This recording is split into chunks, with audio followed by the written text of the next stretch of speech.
Hello everyone, this is Yalda from Eat, Burn, Sleep, the online low inflammation, gut health and sustained weight loss platform. If you follow me on my social media, you probably know that I love learning, discovering new things, meeting passionate individuals. So I have decided to launch this podcast where I interview amazing people. We're going to be talking about physical health, mental health, well-being, with people who are passionate about what they do and who strive for excellence. I hope you learn from it and you enjoy it. Let's get started.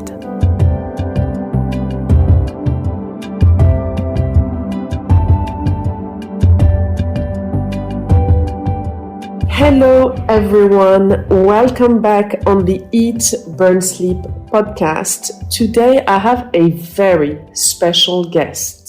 This is a gift I'm giving you, which is to bring this man on this podcast. I have Steve Burns, who is a therapist. We met because I had some issue that I wanted to deal with, and we were introduced by friends. And he, in a nutshell, does to the mind what I do to the body. He has a very simple method where he literally helps you hack your mind to improve your mental wellness and mental health. Steve, thank you so much for being with us today. How are you? I'm very well. How are you today? I am well. So could you tell us a little bit first how you started working in this business? Because you used to be in the corporate world, right? I was. Very similar story to an awful lot of people who do the voodoo that I do. So lots of drama and trauma during my early years. That led me to being very driven to succeed in my business life. That was followed by some dark and desperate times. About 18 years ago now, hit an emotional brick wall, and my mind and my body was telling me it was time for change. And literally woke up one morning, took a decision that I was walking away from the corporate world. At that point, I just, well, not just, but 5 years earlier, floated my own business on the London Stock Exchange, and literally put those toys down, walked away, and started to do some work on myself. About 16 years ago, I translated a passion for wanting to help people smile more and frown less by doing some training and starting the therapy lounge. And here we are today, Yalda. Amazing. I love your story. The first thing that I really enjoyed about working with you for my own benefit, obviously as a client to start with, was that you were the first therapist whom I met who agreed with me that psychotherapy doesn't necessarily work. Talking about your issues all the time to a therapist, at least for me, was not conducive at all to improving my mental health. I felt that every time, and I have done it for many years, because we all have baggage, I felt that every time I was going to see this person, all I was doing was churning the negative stuff, but I was not given solutions.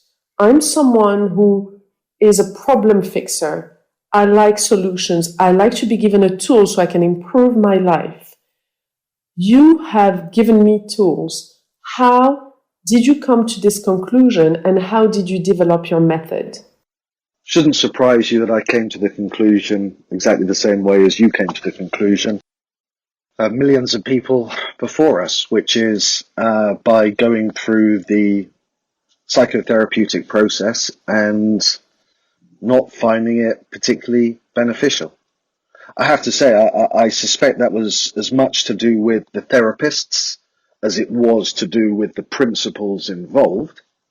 But yeah, I was very frustrated. I wanted to work on myself. I wanted to change. I wanted to feel better. I wanted to be better. And it just, the notion of once a week, 55 minutes talking about when my mum dropped me on the head at the age of 3, or what Russell Enright might have said to me in the school playground when I was 12, just didn't seem to be helping me to feel better. And I think my approach to therapy, and I want to talk a little bit about therapy versus coaching, but my approach to therapy is born out of my own experience of wanting something more dynamic, wanting something that was much more within my own grasp and capability to affect change, as opposed to wait for my weekly conversation about when my mum dropped me on the head at the age of 3, or what Russell M. might have said to me in the school playground.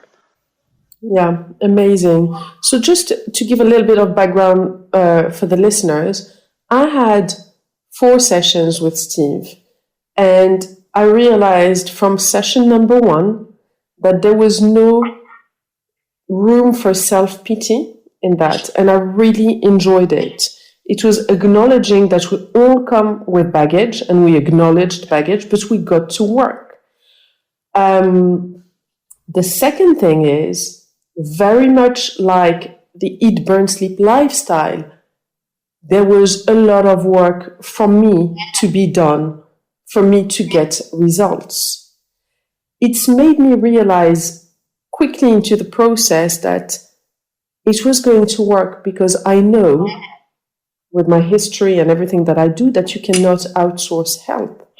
Steve was very clear from the start that I was not going to be able to lean on him. He was giving me tools to try and help some issues I had, but I had to do that work. So in 4 sessions, I got the results I wanted. Steve, tell us about what happens with each different client, because each person comes with something different. What's the average number of sessions you do with each client, and what kind of results do you see? Generally 3 or 4 2-hour sessions, and I'm proud to say the results could be seen on Trustpilot. So whilst I sit here and feel very proud for the results I achieve, probably best to look on Trustpilot. There's about 260 reviews there. I think we're the only coaching therapist practice in the world that's not 4.8, not 4.9, but 5-star, which I think is a reflection of the approach that we take to not helping clients, but helping clients help themselves, which is the key difference of what you're describing. And for what it's worth, this notion of self-pity, yeah, I'm not a fan of self-pity. I'm a huge fan of self-compassion. I'm a huge fan of self-acceptance, but not self-pity, because self-pity puts you in a kind of victim orientation where that poor me mentality prevents you from taking action, or you're just taking action in the short term to deal with some uncomfortable feelings that don't help you move towards a longer term solution. So yeah, when a client presents themselves and there's a lot of self-pity, my instinct, and it's an instinct, it's my instinct, and it's the way that I work with clients. It might not be right for another therapist and their clients, but my instinct is to give them a little bit of a kick up the backside and kind of remind them that, you know, you can stay in that kind of self-pity orientation for as long as you want. Nothing's going to change. You're going to keep doing the same things in the same ways. You're going to keep getting more of what you've already got. Self-compassion is important. To be kind to yourself, to treat yourself like a dear friend. And self-acceptance is it's critical for all of us. If we can't accept ourselves as we are, how do we expect other people to do? So, yeah, I'm a great believer that if a client chooses to immerse themselves in some work over a very short period of time, where they take responsibility for learning, if they take responsibility for dehypnotizing themselves, i.e. telling themselves different stories, if they take the responsibility for starting to focus on what they want in life as opposed to what they don't want, if they take more responsibility for their emotional health and hygiene, they will smile more and frown less. They'll live a much better life, and potentially their very best life. I could not agree more. I have recorded a podcast last week where I've given my followers a little bit of tough love, because what I see on social media is pretty horrendous. There's a lot of talk about mental health, which is great in itself, but it's a world of self-pity, which doesn't push people to spring into action. And I know better than anyone that you have to take action to be well, to feel well, to stay well. So what do you make of all these kind of vacuous posts you see on Instagram, which encourage self-pity? Yeah, it's like an epidemic, unfortunately. And again, a reflection of the fact that we feel very much a victim to everything that's going on around us, from COVID and the issues with our civil liberties through to global politics and geopolitical stuff and so on and so forth. Again, it's very simple from my perspective. I can't affect a change on anything outside of me. The only area where I have any ability to affect a change is my own perspective. And if my intention, if my desire is to try and smile more and frown less, to be more present during the good times, to be more resilient at the tough times, to enjoy the periods between the good and bad more, the only lever I have is my emotional health. And unless I take action in that regard, unless I treat my emotional health like my teeth, where I choose to, clean them every single day, well, more fool me. And one of my favorite prayers. I'm not a religious guy, but the serenity prayer speaks to me on all sorts of different levels. God, grant me the serenity to accept the things I cannot change, courage to change the things I can, and the wisdom to know the difference. And this is you use that in your work. That is a very central tenet, right? You may well over time be able to change your physiology as a result of some of the work that you're doing, but ultimately it is what it is today, and you have choices. You have choices around the food you consume, the amount of exercise you do, the routines that you build up in life. And I would say to anyone who feels or is kind of stuck in a cycle of self-pity, just try making decisions and taking action. Just try focusing on what you want, making decisions, taking action. And it's amazing how quickly life can change. But if we don't make decisions, if we don't take action, if we don't choose to go after what we want, for example, a healthy body or a healthy mind, we shouldn't be surprised if that doesn't manifest, especially at a time of global pandemics and massive world uncertainty and the like. Absolutely. So there was just a little thing I want to point out. The most enjoyable thing about working with you was 100% having the privilege of working with a therapist with such high IQ. That's very kind of you. It is true, because it is, there is that element of trust where you want to know that what you're hearing has validity. Having someone who has gone through the corporate world, who is extremely successful, who has high IQ and of course high EQ because of the job you do and the skills you have developed, is an absolute winner. So everyone listening, do take his advice really seriously. Steve, let me just, because you touched on something at the beginning of this conversation around kind of therapists and therapy. I've met a huge number of therapists in my life, both to help me as a human being, also through my work. I've never met a therapist that doesn't have an absolute desire and intention to help the person they're working with feel significantly better. But just like in any other industry, there are good and bad. And that has nothing to do with their intention. It has nothing to do with their charisma. It has nothing to do with them as a human being. It's just a reality. And look, there are people who were born to drive cars. There were people who were born to be gymnasts. There were people who were born to create things like Eat, Sleep, Burn. Eat, Burn, Sleep.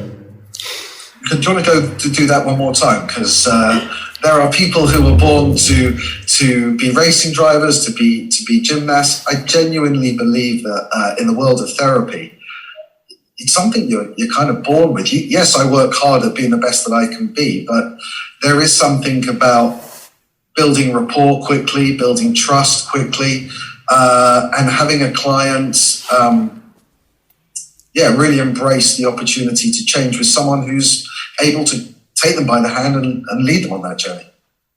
Absolutely. The thing you and I have in common is we both struggled.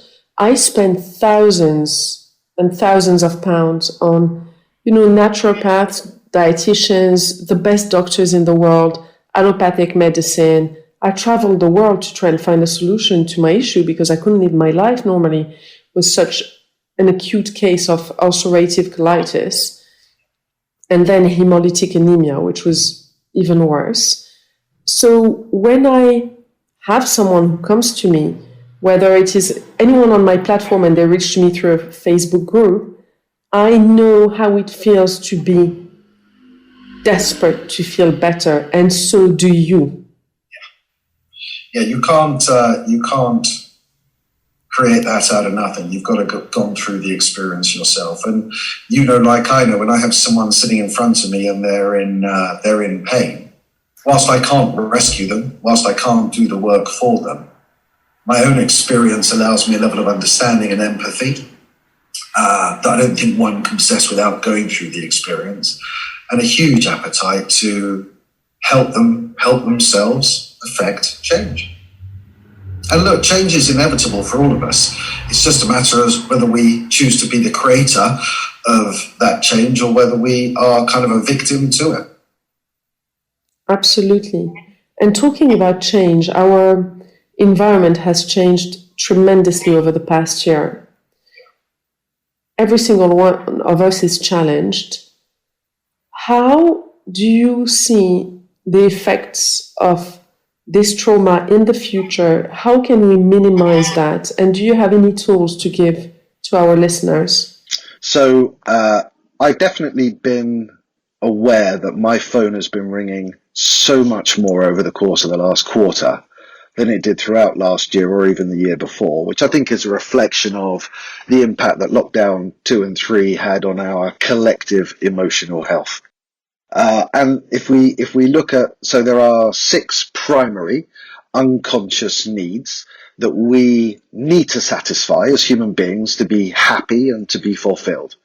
And COVID and everything COVID's brought has had a significant impact on all 6 of them. So our sense of security. I think we all feel more uncertain today and less secure today than we've ever felt. Our need for variety and uncertainty. Most people I talk to at the moment are really bored. It's kind of Groundhog Day, right? Our need for connection, love and belonging. All of us are doing without an awful lot of that was normal for us for so many years, because we can't hug, we can't touch the people that we love, or a lot of the people that we love. The other 3, growth, contribution, and significance. Again, most of us are living smaller lives today in smaller pools than we have ever before. So it's not a surprise to me that collectively our emotional health is under significant duress. Look, the people who seem to be the most resilient are the people who are doing the equivalent of cleaning their emotional teeth on a regular basis. They're people who are practicing mindfulness. They're people who are thinking about gratitude. They're people who are working hard at acceptance and forgiveness and all of these kind of weighty concepts that can have a profound impact on how we feel. I would argue that now is a time more than ever to start thinking about our emotional health in the context of just being more resilient to the things going on around us. And look, I can sit here in hours talk about it. Buy a book, download a podcast. There is so much noise out there at the moment about the things that we might choose to do to feel better, to smile more, to frown less, to be happier. And the happier we are, the better we perform in everything that we do in life. Yeah, I completely agree. Actually, on the mental wellness section of the platform, I do link a lot of these feel good things you can watch to lift your spirits. And gratitude is a huge thing. It's a huge thing. It improves gut bacteria instantly. Yep. It boosts the immune system instantly, reduces cortisol. It's so simple. And even if you feel you have nothing, you can do a little prayer thanking, the universe for your clothes and the food you eat, anything. The the day it's shiny, the sun is shining, you thank the universe for that and you feel immediately better. Well, the fact is that grateful people are happy people. It's as simple as that. And if we choose to think about gratitude, not only for all the things in our lives that we didn't earn, we're not entitled to, that have been freely given to us, our health, our education, the people that we love most, we're not entitled to them. We all know stories of people where they don't have anyone, or where their health is dire to the point where they're set down their whole lives. The reality is that there's so much to be grateful for in terms of just being able to breathe, being able to have a pee, being able to wipe one's bum, being able to to laugh and to smile. And look, my shield of invincibility in life is gratitude. Whatever's going on in my life, good or bad, if I choose to put on my gratitude glasses, even if there's adversity going on all around me, I can pick the blessings up, I can see them. And that awareness is so powerful. It's so powerful. Absolutely. And there is an element of discipline that comes Yeah, into very much. doing your little prayers every day or meditation, what you want to call it. Do you know, let me jump in because there is a word I'd call it, and I'd just call it an awareness. It's just an awareness. It's an awareness of how crazy that grey matter is between our ears and how we can't control our thoughts. I've been practicing mindfulness every day for about 8 years. I can't sit there for 45 seconds and focus on my breath without some random, bizarre, and often surreal thought just popping through my head. I can't control my mind, but I can learn more about it, and I can learn how to, through a little bit of discipline, change my perspective. So things like maintaining an awareness of things that we might choose to be grateful for, maintaining an awareness of how we might be more accepting of ourselves and of others and of the world, and perhaps just maintaining an awareness around one's own self-compassion.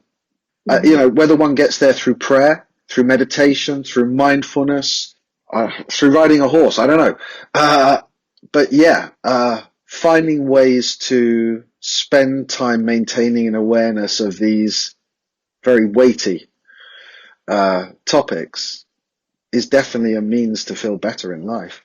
No question. And you know this from your work. If we feel better, our body is so much more able to balance and to produce all the wonderful chemicals that we require to be able to walk through life without pain, without discomfort, or the like. And there's so much evidence coming through now that, that brain and mind are two very different things, but on the mind side, the impact that we can have on our physiology. There's a neuro scientist called Dr. Caroline Leaf, and she's done some amazing research in this area, where literally just as a result of changing her focus, her attention, and being more aware of what's going on in her body from moment to moment, the impact that she can have on glucose levels. This is not the world now of some guru inverted commas. This is neuroscience. This is Nobel winning neuroscience. This is quantum physics, and it's astonishing. It really is. So look, I sit here as an emotional coach and a therapist, and I'm really keen to persuade people to take time to build routine into their life where they are being more aware and they're more focused on things like acceptance and gratitude and self-compassion and so on and so forth. I don't really spend too much time thinking about or talking to a client about the reality of, by doing this work, they're changing the makeup of their DNA. And again, that's proven. That's not some weird theory. That's fact. Correct. It's called, well, neuroplasticity is when the brain, creates things in the body, and then epigenetics is when you turn on or turn off your genes. And I love the fact that now these are scientific things. When I was ill, whenever I was in hospital, I don't think I've ever laughed that much. I would see humor in everything, in some little blunders the nurses would make. I would ask people to bring me the Sun and the Daily Mail to just laugh at the English, tabloids, the way they frame the titles. It's so funny, but the reason why I was doing that was survival. I refused 100% to have any negative vision about my health. And I'm going to share now something that's happened. I wouldn't advise anyone to do it, by the way. Okay, disclaimer, do not do this. But this is what I did. In December 2014, I had an acute flare of ulcerative colitis. I'm someone who's always a little bit in denial about how bad I'm feeling, because I know that if I start tapping into it, I'm going to get worse. But my symptoms were getting worse and worse. I was on my way to a yoga class thinking I'll be absolutely fine after yoga. And there's a point where I thought my symptoms are terrible. I need to go and get checked. So I called St. Mark's Hospital in Harrow, which is where I go for my gastro issues.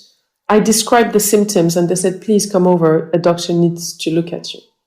I went there with my handbag thinking I was just going to be out that day. I was hospitalized immediately, and I was on the brink of getting my colon removed and live with a bag. Wow. I was in the middle of a divorce, and that obviously increased my stress.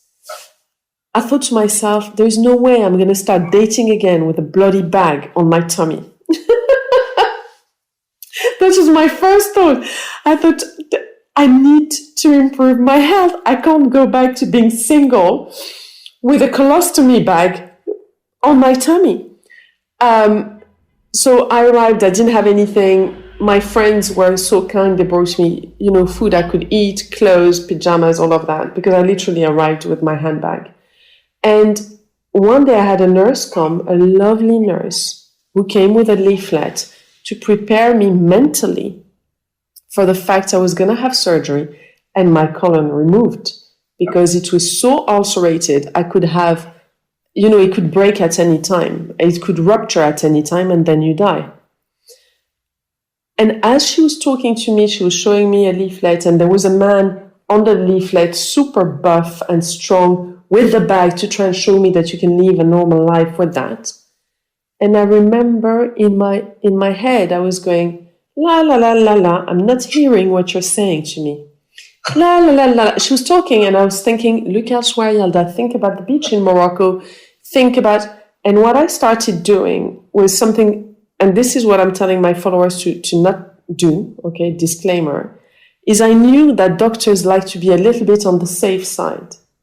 So there was a discount in my symptoms.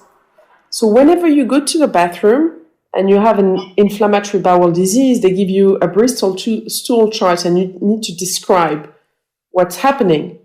Yeah. And I improved my symptoms by 20% to try and remove the discount from doctors and play with it to not get my colon removed. And every day I was just thinking about positive things. I'm going to be well. I will be having fun. My life is going to be amazing. This is never happening to me. And guess what? I didn't lose my colon. I never had a colostomy bag put, and I'm in full remission right now. All these years later.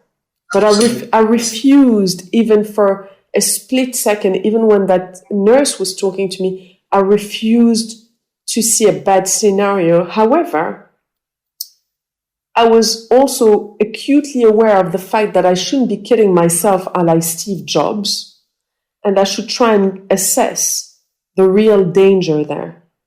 And as I was thinking these positive thoughts, and the surgery was going to be a couple of days later, I had 2 days to actually see a real improvement in my symptoms, which I slightly saw. And I felt that I could kind of risk it and not end up starting to date again with a poo bag on my tummy.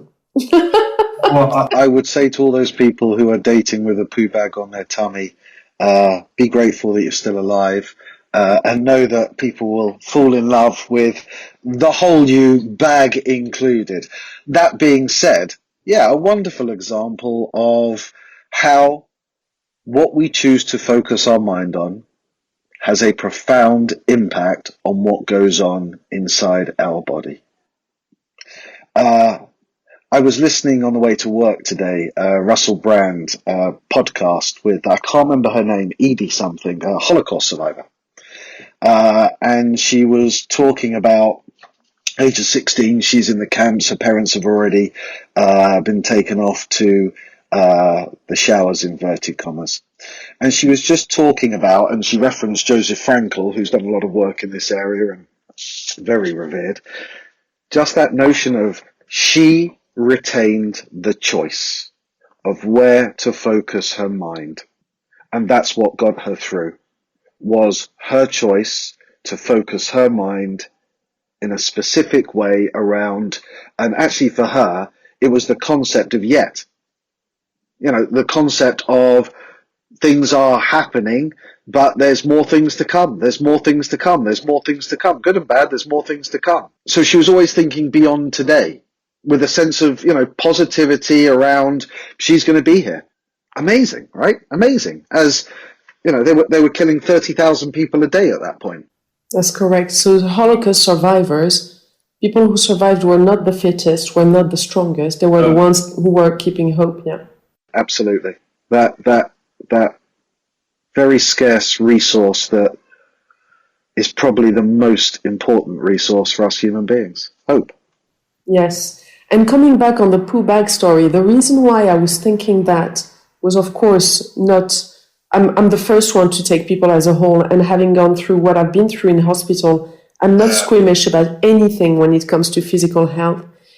No, but equally, Yalda, if one has a choice, one is going to really work hard. Well, you did, to try and avoid something that is really, it's difficult. It's uncomfortable.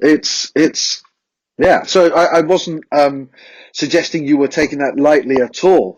And obviously not. But I suppose I was making the point again that, you know, if I, God forbid, end up having to have a colostomy bag, that's the right terminology? Yes. I'm going to be working my ass off with gratitude to try and reframe that in my mind as best I can, right? And just another example of how we can use our mind effectively to overcome stuff, to become more resilient, to change. Yes, and coming back to that, the reason why I was using the dating thing is I find, in my case, and this might help other people, is bringing lightness to a serious situation. Absolutely. For me, always does it. So I broke my ankle in October 2019. I was run over by a bicycle. You were run over by a bicycle? Yeah, on a crossing. It was bad. I was lucky I had a backpack so my head didn't hit the floor, but I had full surgery, 7 screws, a plate, awful. Yeah. The doctors were saying, we're not sure you're going to get full function again. In my head, all I thought about was, I'm going to get full function again. I will be fine with my anti-inflammatory diet. All the tissues will rebuild properly. But most importantly, I better be able to wear heels again. Whatever gets you over the line, right? And it did. So as soon as I was off the cast and in that boot, I started training my feet in my flat, in my apartment, walking with low heels and then higher heels. All I was focusing on is I need to be able to wear heels again. And it got me through. I have full function again. And good for you. And good for you. I use lightness to diffuse serious situations. So right now in lockdown, all of that, I think it's so important. We need to keep it light and fun. Well, perspective, right? Again, where we focus our mind, if we focus our mind on all the things that we can't do, we're going to feel very heavy and we're going to create cortisol in our bodies and we're going to create ill health. Focusing on the things that we want more of, focusing on opportunities to laugh, to smile, to dance, to sing, to love, that's the more of that we do, the more we're going to smile, and the more that we smile, the longer we're going to live and the happier we're going to be, right? Exactly. So, Steve, I'm looking at the time. It's been such a fascinating chat. Where can people find you? They can find me at www.thetherapylounge.com. I will be linking this in the description box so they can come to you. I highly encourage everyone to go and check the reviews on Steve's website. You're going to see how many people it's helped, and that will give you an idea of how it could possibly help you. Steve, thank you so much for your time. I really enjoyed this. I always enjoy talking to you. Likewise, Yalda. Likewise, and thank you for the opportunity to chat. My pleasure. Thank you, everyone, for listening, and have a beautiful day.